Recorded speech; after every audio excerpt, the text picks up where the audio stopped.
Hello friends, और आप सब कैसे हो। तो आज मैं टॉपिक लेके आई हूँ NCF 2005। वही सेम चल रहा है, अभी रीड के पैटर्न में ही चल रहा है।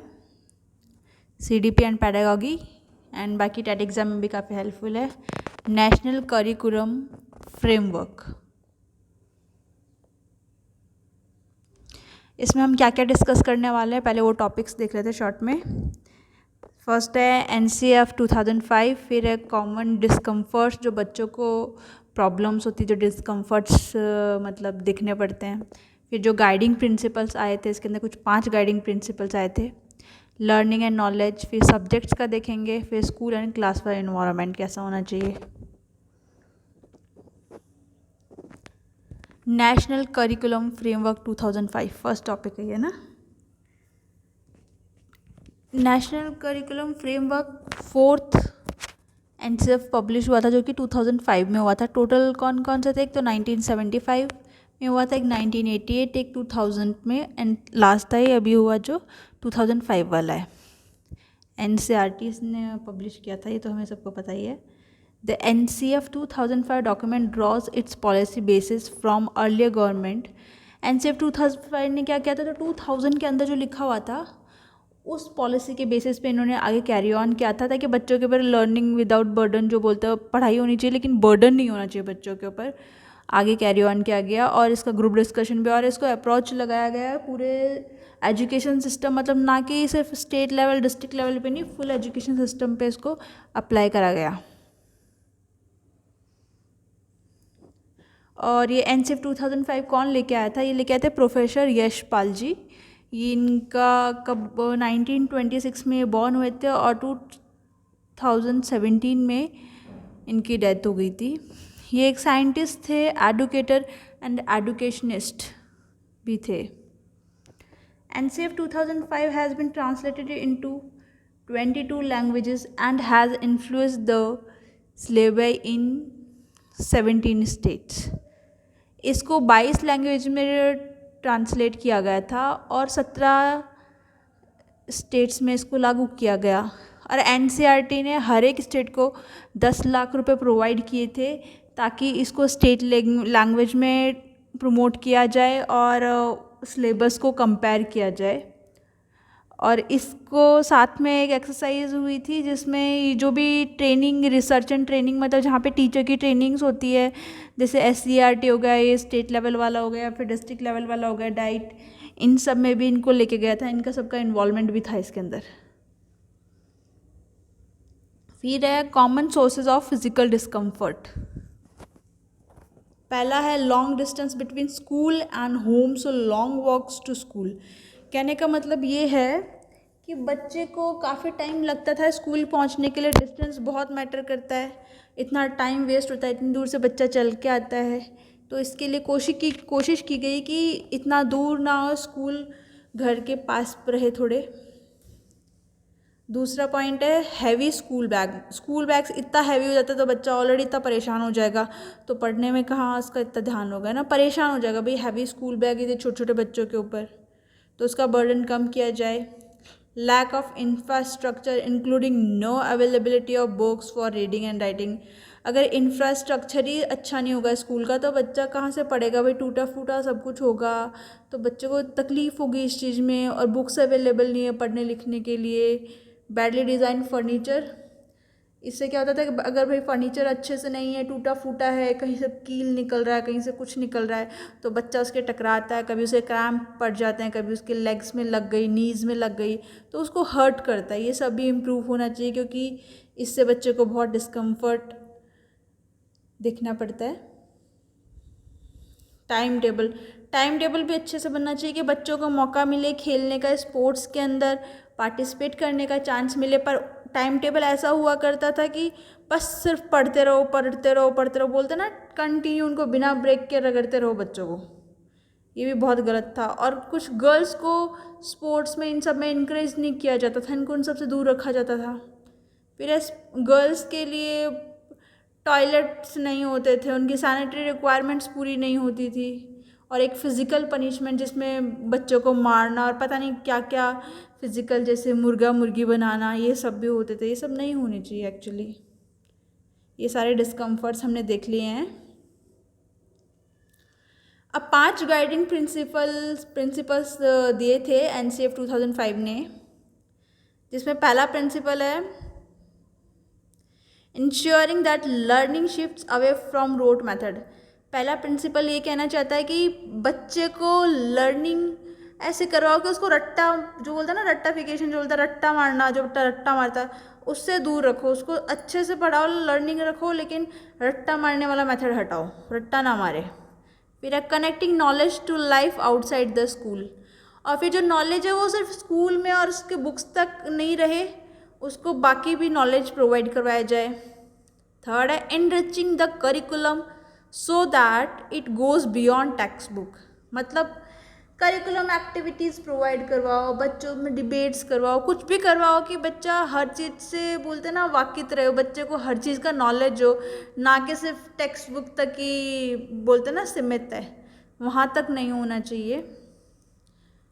फोर्थ है nurturing and overriding identity informed by caring concern within the democratic polity of the country।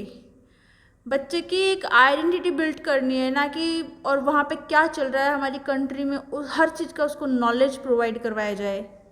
And last है making examination more flexible and integrating them with classroom life. जैसे सीसी वगैरह में है, इसमें काफ़ी असेसमेंट्स वगैरह लाए गए हैं, ये पॉइंट उससे काफ़ी मिलता जुलता आप कह सकते हैं, है ना। एग्ज़ाम्स वगैरह बच्चों को अगर इंटरेस्टिंग रहेगा तो बच्चा क्या एग्ज़ाम देने में दिलचस्पी दिखाएगा। आप ये लोग राइट डाउन कर सकते हो, स्क्रीनशॉट ले सकते हो। पीछे भी जो मैंने एनसीएफ 2005 के डिस्कम्फर्ट के पॉइंट्स लिखे हैं, आप लोग उनको लिख सकते हो, लिखोगे तो याद रहेंगे, बाकी आपकी मर्जी, स्क्रीनशॉट भी ले सकते हैं। गाइडिंग प्रिंसिपल ये जो हमने देखे हैं उनको वापस से लिख दिया गया है, ये मैंने पॉइंट्स में इनको लिया है तो आप देख सकते हैं। Exam system more flexible and integrated with classroom life, ये 4th वाला था, मतलब क्लासरूम लाइफ काफ़ी अच्छी, मतलब हर चीज़ इंटरेस्टिंग बनाई जाए ताकि बच्चों को क्या कि पढ़ने में तो इंटरेस्ट आए। फिर learning and knowledge, the curriculum should focus on the holistic development of the students to enhance physical and mental development in individuals and as well as with the peer interaction. Peer interaction का मतलब क्या होता है, पीर group, पीर passion मतलब क्या होता है, पीर मतलब फ्रेंड सर्कल जो होता है बच्चे का, वो बोला गया है। एंड होलिस्टिक डेवलपमेंट किसको बोला गया है, बच्चा हर डेवलपमेंट हो, ये नहीं कि सिर्फ उसकी एक ही आप स्टडी के ऊपर नहीं, बच्चे का सोशली डेवलपमेंट, मेंटली, फिजिकली सारे डेवलपमेंट पे ध्यान दिया जाए, हर चीज़ देखी जाए। Constructive learning has to be part of the curriculum. Constructive मतलब रचनावाद, जो काफ़ी ज़्यादा पढ़ा जाता है, मतलब उसका पार्ट होना चाहिए। Don't misunderstand information as knowledge. अगर अध्यापक या टीचर आपको कोई इन्फॉर्मेशन दे रहा है, किसी भी चीज़ के बारे में बता रहा है, तो उसको इन्फॉर्मेशन लो, उसको ज्ञान या नॉलेज मत समझो कि अरे हाँ चलो पॉइंट्स लिखवा दे, ठीक है, आगे हमें इसके बियॉन्ड नहीं जाना। ठीक है, कई बार होता है कि वो हमें बताते हैं डायरेक्ट कि ये पॉइंट्स हैं, हमें इसके बारे में पढ़ना है, तो वो हमें इन्फॉर्मेशन प्रोवाइड की गई है, और इस इन्फॉर्मेशन को आगे हमने प्रोसीजर क्या करना है, आगे उसकी नॉलेज हमें इकट्ठी करनी है, उस चीज़ के बारे में नॉलेज लेना है। तो ये चीज़ भी बच्चों को ध्यान रखनी चाहिए। अब आते हैं एनसीएफ में क्या क्या सब्जेक्ट्स के बारे में क्या क्या बात हुई है, कौन कौन से, पहले लैंग्वेज मेथड वगैरह बताया, फिर maths, computer science, social science, art, education, health and physical education, study of peace, work and education, right. सबसे पहले मैथमेटिक्स। मैथमेटिक्स के लिए मैंने कुछ पॉइंट्स लिखे हुए हैं, मैं वैसे एक्सप्लेन कर देती हूँ पर आप देख लेना। मैथ्स में हर बच्चा succeeding in maths should be seen as the right of every child. हाँ, मैथ्स का हर बच्चा अवेयर होना चाहिए, मैथ्स में कैसे सक्सीड करना है, कैसे करना है। कहने का मतलब है बच्चे की थिंकिंग में, बच्चे के माइंड में मैथमेटाइजेशन लाना चाहिए ताकि वो प्रॉब्लम सॉल्व करने के लिए सही रहे। फोकस करना चाहिए उसके थिंकिंग के ऊपर, और मैथ्स को प्रैक्टिकल लाइफ से जोड़ने की कोशिश करनी चाहिए ताकि वो क्या कर पाए, उनको विजुलाइज कर पाए और उनके जो फार्मूलेज है, उनके सॉल्यूशन है, उनके ऊपर ध्यान दे पाए। और जो बच्चे की क्या थिंकिंग है, मतलब उसकी एबिलिटी पे ध्यान देना चाहिए, बच्चा कितना सोचता है, क्या रीज़न है, कहाँ तक उसकी सोच है। मतलब ओवरऑल बच्चा बोलते ना, इसमें कंक्रीट तो एब्स्ट्रैक्ट वाला फॉर्मूला लगता है और बच्चे के लिए काफ़ी इजी होते हैं प्रॉब्लम सॉल्व करना। फिर साइंस, साइंस का तो चलो हमें सबको पता है, साइंस का मतलब क्या है। साइंस में क्या होना चाहिए, उसको एक्सप्लोर करने का मौका मिले बच्चे को। बच्चा एक्सपेरिमेंट करेगा, किसी चीज़ के बारे में जानेगा, उसे ज्ञान प्राप्त होगा, है ना, विजुलाइज करेगा चीज़ों को। मतलब ओवरऑल हम कह सकते हैं एक्सप्लोरिंग का मौका मिले उसे, और हर चीज़ को अपनी एवरीडे लाइफ से कनेक्ट करे। प्रोजेक्ट वर्क मिले उनको, सिर्फ इंडोर प्रोजेक्ट वर्क नहीं, आउटडोर प्रोजेक्ट वर्क भी मिलना चाहिए, ताकि उसे इन्फॉर्मेशन मिले। अरे हाँ, वहाँ जाएगा, वहाँ से इन्फॉर्मेशन कलेक्ट करेगा, तो उसका नॉलेज बढ़ेगा उस चीज़ में और उसमें इंटरेस्ट गेन करेगा बच्चा। सोशल साइंस, सोशल साइंस का एक बेनिफिट है कि बच्चा जो हमारी हिस्ट्री होगा उसके बारे में जानेगा। भाई हमारी कंट्री, हमारा वर्ल्ड, उसका नॉलेज उसको प्रोवाइड किया जाएगा। एंड इट प्रमोट्स थिंकिंग, है ना, और डिसीजन मेकिंग एबिलिटी बच्चे के अंदर आएगी, और जो थिंकिंग प्रोसेस है वो काफ़ी इम्प्रूव होगा इसमें।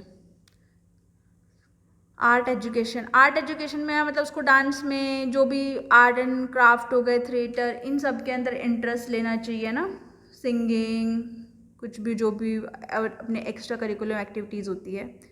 हेल्थ एंड फिजिकल एजुकेशन, बच्चे को न्यूट्रिशन जो होता है अच्छे से मिलना चाहिए ताकि वो हेल्दी रहे, और फिजिकल एक्टिविटीज़ भी करनी चाहिए, जैसे आप स्पोर्ट्स में ले लो, योगा है, पीटी है, ये सब में भी पार्टिसिपेट करें। Education for piece, education for piece का मतलब है बच्चा वायलेंस की तरफ ध्यान ना दे, उसको शांति का पार्ट जो बोलते हैं, शांति रखना सिखाया जाए, और उसको एक गुड सिटीजन जो बोलते हैं ना, अच्छा नागरिक बनाना, देश का अच्छा नागरिक बने और वायलेंस ना करे वो। वर्क एंड एजुकेशन,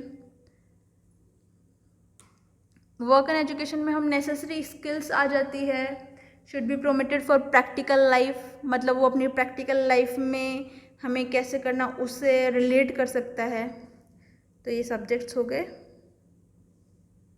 अब हम आते हैं लैंग्वेज, वहाँ पे कौन सा लैंग्वेज फार्मूला लगा है, तो 3 लैंग्वेज फार्मूला है। इसमें क्या है, मदर टंग को बोला गया है कि मीडियम ऑफ इंस्ट्रक्शन यूज़ करें, क्योंकि मदर टंग बच्चे के लिए इजी पड़ेगा वे ऑफ अंडरस्टैंडिंग के लिए। और करिकुलम में मल्टीलिंगुअल ऑप्शन होना चाहिए, मदर टंग के अलावा सेकेंड लैंग्वेज ऑप्शन होना चाहिए, और मदर टंग सेकेंड लैंग्वेज में काउंट करनी चाहिए, और बाकी स्किल्स पे भी फोकस करना चाहिए। मल्टीलिंगुअल मतलब हो गया कि एक से ज़्यादा भाषाओं का प्रयोग किया जाए, हिंदी, इंग्लिश, मदर टंग, जो भी आपके।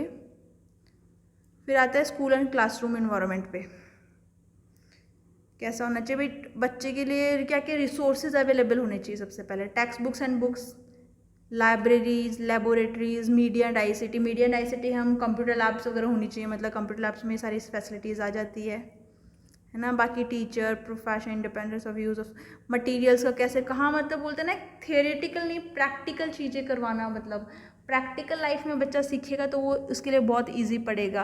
और जो चीज़ें अगर सारी अवेलेबल होगी तो बच्चे को बेनिफिट होगा, उसको कभी लाइब्रेरी होगी तो उसको जो भी पढ़ने का मन कर रहा है वो बुक्स वहाँ से ले सकता है, ईजी हो जाएगा उसके लिए पढ़ना